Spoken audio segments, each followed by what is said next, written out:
O Senhor é meu pastor, nada me faltará. Ele me faz repousar em pastos verdejantes. Leva-me para junto das águas tranquilas, refrigera minha alma. Ainda que eu ande pelo vale da sombra da morte, não temerei mal algum, porque tu estás comigo. Certamente a bondade e a misericórdia me seguirão todos os dias da minha vida e habitarei na casa do Senhor para todo sempre. Muito bom dia! Que as mãos do Eterno estejam estendidas sobre você. Se porventura nessa manhã você anseia por alguma bênção, algum milagre sobre a tua vida, o meu pedido a Deus é que Ele ouça o teu pedido, o teu clamor, e ricas bênçãos possam cair sobre você e sobre toda a sua família. E no final do dia, jamais podemos nos esquecer, temos que nos voltar para o nosso Deus e agradecer a Ele por tudo que Ele tem feito por cada um de nós. Todos os dias nesse canal nós estudamos um capítulo da Palavra de Deus. E nessa manhã vou convidar você a ter nas mãos a Palavra de Deus no livro de Mateus, capítulo 8, o versículo 1 e o versículo 2. Ora, descendo ele do monte, grandes multidões o seguiram. E eis que um leproso, tendo se aproximado, o adorou, dizendo: Senhor, se queres, podes purificar. O desejo de Deus é que toda a terra o adorasse e lhe servisse com inteireza de coração. Deus está em busca de adoradores verdadeiros e sinceros. Deus espera que todos aqueles que busquem segui-lo estejam com seu coração completamente comprometido a Deus. As motivações de seguir a Deus devem ser únicas: amá-lo, servi-lo e viver uma vida em fidelidade ao Senhor. Aqueles que seguem a Deus com outros interesses jamais terão plenamente a bênção de Deus sobre a sua vida. No capítulo que nós passamos a estudar nessa manhã, nós podemos observar que Mateus encerra aquela série dos grandes ensinamentos de Jesus. E Mateus agora se volta para revelar as ações pelas quais Jesus passou a desempenhar dentro do seu ministério. Um leproso se aproximou de Jesus e pediu para que ele o curasse. E Cristo veio aqui a essa terra revelar a vontade do Pai. Jesus, ouvindo o clamor de um filho que estava sofrendo com uma doença incurável, o próprio Cristo se compadece e cura aquele ser que estava sofrendo. Jesus veio a esse mundo nos mostrar o quanto nós somos amados por Deus. Jesus, quando colocou os seus pés nessa terra, ele se compadecia das pessoas que estavam sofrendo nessa sociedade. Mateus descreve as ações de Jesus porque um sacerdote não poderia tocar em alguém que estivesse leproso. Mas Jesus, além de curar, além de parar para conversar com esse homem que era considerado imundo, Jesus o tocou, Jesus esteve ao lado dele. Como nós podemos observar no versículo 4 do capítulo que nós estamos estudando, depois de Jesus ter curado esse leproso, ele pediu para que ele não contasse para ninguém. Uma das razões pelas quais Jesus não pede para que ele não conte era para que um número maior de pessoas não lhe seguisse apenas com o objetivo de ser beneficiada com as curas de Jesus. Um outro motivo é porque em algum momento ele poderia antecipadamente chegar à cruz do Calvário. O sacerdote e os líderes poderiam ter inveja de Jesus pelos milagres que ele estava realizando e a sua morte ser precipitada, antecipada. Mas ele esperava que no tempo certo, na hora de Deus, ele subisse à cruz, fosse morto, pagasse o preço para que os seus filhos pudessem receber o perdão dos seus pecados. Se ele não tivesse o tempo suficiente para viver nessa terra, ele jamais poderia discipular, nos ensinar como é que o céu espera que os seus filhos possam viver nessa terra. Mateus capítulo 8, versículo 5 e versículo 6, a Bíblia diz o seguinte: Tendo Jesus entrado em Cafarnaum, apresentou-lhe um centurião implorando: Senhor, o meu criado jaz em casa de cama,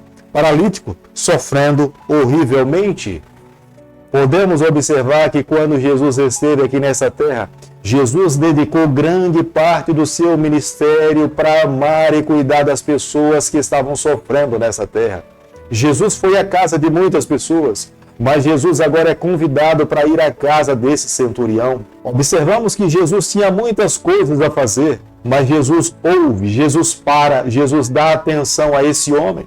E esse homem reconhece que o poder de Deus é tamanho que não havia necessidade de que ele fosse até a sua casa. Da mesma forma como ele era um soldado e ele autorizava um dos seus oficiais a cumprir uma diligência, Ele também, nesse momento, falava com Jesus. Se Jesus desse apenas uma ordem, o seu criado seria curado, porque ele tinha fé no poder de Jesus Cristo. A maneira como o centurião vivia demonstrava a fé no poder de Deus. A maneira como o centurião falava com o Senhor revelava que ele compreendia quem era Jesus Cristo. O próprio Cristo, olhando para o centurião, falou para ele: vai para a tua casa, porque a tua fé te salvou. No versículo 14 e no versículo 15 do capítulo que nós estamos estudando nessa manhã, nós podemos observar que o evangelista Mateus, ele se preocupa em revelar para nós que o apóstolo Pedro, ele era casado. Ele tinha uma sogra e essa estava doente. E Jesus também se compadece do pedido de Pedro.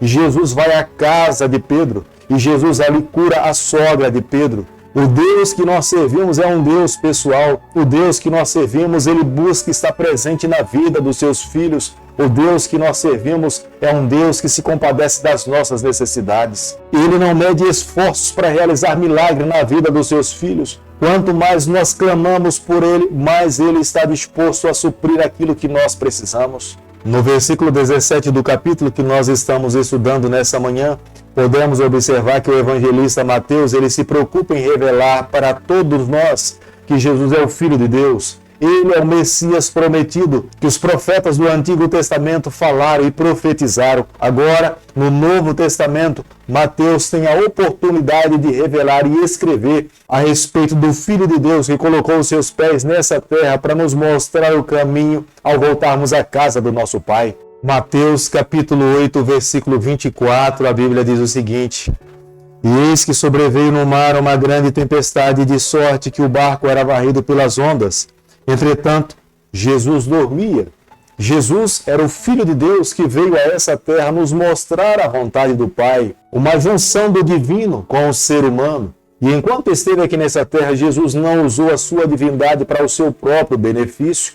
É por isso que a Bíblia fala que Jesus se cansou, Jesus tinha fome, e nesse momento dentro do barco, Jesus dormia. Mas quando a tempestade bateu e colocou o barco para um lado e para outro, os discípulos estavam assustados com medo de perderem as suas vidas, mas Jesus dormia. E no momento em que Jesus acorda, Jesus começa a conversar com a natureza e a natureza lhe obedece. São os próprios discípulos que entre si eles se perguntam: quem é esse que até o vento e a natureza lhe obedecem? E podemos compreender que, embora os discípulos andassem ao lado de Jesus, eles ainda não tinham plena compreensão de quem era Jesus Cristo. Quando nós olhamos aqui para o capítulo 8 do livro de Mateus, claramente nós conseguimos observar que a missão do nosso Salvador Jesus Cristo era amar as pessoas.